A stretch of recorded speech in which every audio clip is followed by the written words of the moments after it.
Hi, boys and girls, moms and dads. I'm Aunt Carole, ready to read you Chapter 9 of our book, Loony Coon. Are you ready to listen? Good. Well, here goes. The lost is found. We searched thoroughly in the woods around Cooney Castle, but we found no raccoons. I wasn't too surprised. Even if Andrea and her family were still around, we could have easily missed them. Looking for a raccoon in that big forest was about as simple as seeking the proverbial needle in a haystack. In an attempt to cheer up Sonia, we promised her a campfire party, and presently came the evening chosen for the event. Nearly 2 weeks had passed since the disappearance of our raccoons. The long, warm evenings of July rested on the North Country. The forest was teeming with life. The great bullfrog chorus, which comes yearly from West Bay, was at its peak of volume. Sundown brought an outburst of bird songs. Linnets, grosbeaks, whippoorwills, thrushes, robins, song sparrows, white-throated and white-crowned sparrows. The whippoorwill is a harmless and lovable bird who misrepresents himself. He cries a lot about beating poor William, but he doesn't mean it. Apparently he loves to hear his own voice, for he uses it so incessantly. It's a bit flattering to call his wail singing. Heard from afar, it blends beautifully with the forest choir, but as a solo voice, it has no music. Not many people have heard a whippoorwill at close range, and those who have are startled at the volume and sharpness of the call. Dorothy Eck found this out. She and Jenny were in our cabin kitchen preparing some things to take down to the campfire area for our dinner, when a whippoorwill flew up and perched just outside the open kitchen window. They didn't know he was there. "Whippoorwill, whippoorwill," he cut loose, not more than 8 feet from Dorothy's head. "Eek!" screamed Dorothy, jumping up in the air and dropping a bowl of salad on the floor. Lettuce, tomatoes, cucumbers, green peppers, and gooey salad dressing went everywhere. "What kind of a beast is that? Close the windows, bolt the doors." "Just a whippoorwill. He won't hurt you," Jenny laughed. The poor old bird, badly frightened, was half a mile away already.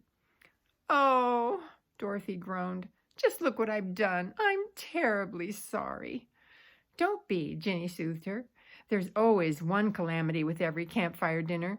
We have more salad materials in the refrigerator, and I'm sure we won't be attacked by another whippoorwill."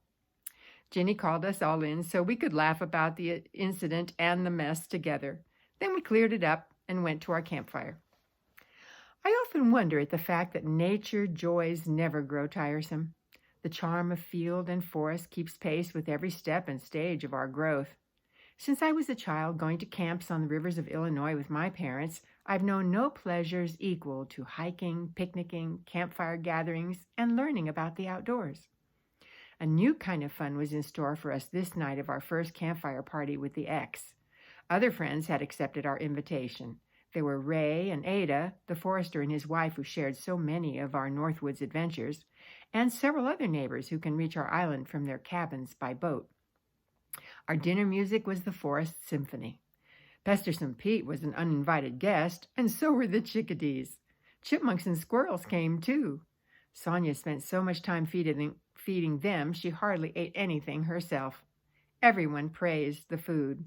What did it matter if some of it was overcooked? Some of it actually burned. It didn't make any difference. Anything cooked over a campfire tastes better. Dinner over, we built up the fire and sat so we could look past the flames out across the lake. Daylight was fading, and rich purple shadows settled on the forest. With binoculars, we watched the flight of various birds at their evening feeding. Pesterson Pete and the chickadees delayed their bedtime to feed from Sonia's hand, but at last they retired into their hidden chambers for the night. Then Ray, who has keen eyesight developed by years in the forest, discovered some sort of creature at the water's edge on the mainland at the nearest point to our island. He helped Sonia train a pair of binoculars on the spot. "It's a raccoon," the little girl cried delightedly. "I believe it is," said Dick, studying the creature through his glasses. Much excited, Ginny took our own powerful glasses and, resting her arm against a tree, studied the creature at the distant shore. "It is, Sam. It's a raccoon, a large one," she said. "Oh, could it be Andrea?" "It's coming out into the lake," Sonia reported. "I believe it's going to swim." "No, there it goes back." "Up the bank and into the brush," Ginny carried on the story. "Something must have frightened it. I wonder if we dare hope." For a few minutes there was no activity on the shore. Then Ginny saw the animal again. "It's wading out into the water," she reported. "Now it's swimming." "Coming this way," Dick exclaimed. "See the head and the V-shaped wake behind it?" "Sam, there comes another one, a small one," Ginny cried with renewed excitement. "I can see him right by the water's edge. He's timid. Now he wades out. He's swimming after the big one." "Another!" Ray exclaimed. "There are 3 in line now." "Here comes another!" Sonia was so excited she was trembling. We all got to our feet to watch the spectacle. Binoculars were passed from one to another, though we could now see with unaided eyes the ripples made by the animals in the water. "Sam, there's another. That makes 5, all coming this way," said Ginny, hardly able to control herself. "That must be Andrea and her family. Wait, here comes the 6th and the 7th. I can see all 7. Well, here's a picture with Mother Raccoon and 3 of the babies behind her. I guess they couldn't get all 7 into the drawing. Never would we forget that moment. The surface of the lake was a glassy calm so that the V-shaped wakes of the little swimmers could be easily discerned. Here they came, 7 of them, lined up like a flotilla of destroyers. They remained evenly spaced, the large one first and the smaller ones following. The raccoon can travel great distances by water, but it takes him a long time to do it. At my suggestion, everyone in our party remained as quiet as possible. A land animal swimming is at a disadvantage and knows it. Were we to move about and make noise, I had no doubt that the raccoons would turn and swim back. Sonia was so excited she was about to pop, and Ginny was too. The creatures came ashore near our campfire in back of some brush. Asking the others to wait, I took some pieces of bread and made my way down to meet them. There was no doubt of it. Right behind Andrea came Loony Coon, the cub with the floppy left ear. The white streak on his head was more prominent than ever now that he had a heavier coat of fur. Following his mother's lead, the youngster came up and with very little evidence of timidity, nibbled at some bread. My heart was beating strongly with excitement and joy. Andrea followed me as I went back up to our campfire. The cubs came too, but more slowly. They were just a little shy. "They're all here," Ginny observed. "The owl didn't get them after all. Oh, you blessed creatures." Scraps from the table were liberally showered on our unexpected guests. Several of them came right back up to us for food, but others remained aloof and waited for us to toss them bites. Sonia hardly knew what she was doing. She was so thrilled. She was on her knees, feeding Andrea, Loony Coon, and one of his brothers all at once. Andrea ate as if she was very hungry. But the cubs were soon satisfied and then began playing, tumbling around, rolling over one another, and keeping us all in laughter. "Where do you suppose they've been?" Ginny asked. "Well, I can only guess," I replied. "But I would suppose Andrea moved her family when she knew the owl had discovered their nest. Then as soon as the cubs' eyes were open, she began training them to hunt. No doubt they found another tree for a home or perhaps space under a cabin. As soon as they were large enough to swim, she brought them over here, just as she has her families of other years." "Eek!" Dorothy screamed suddenly.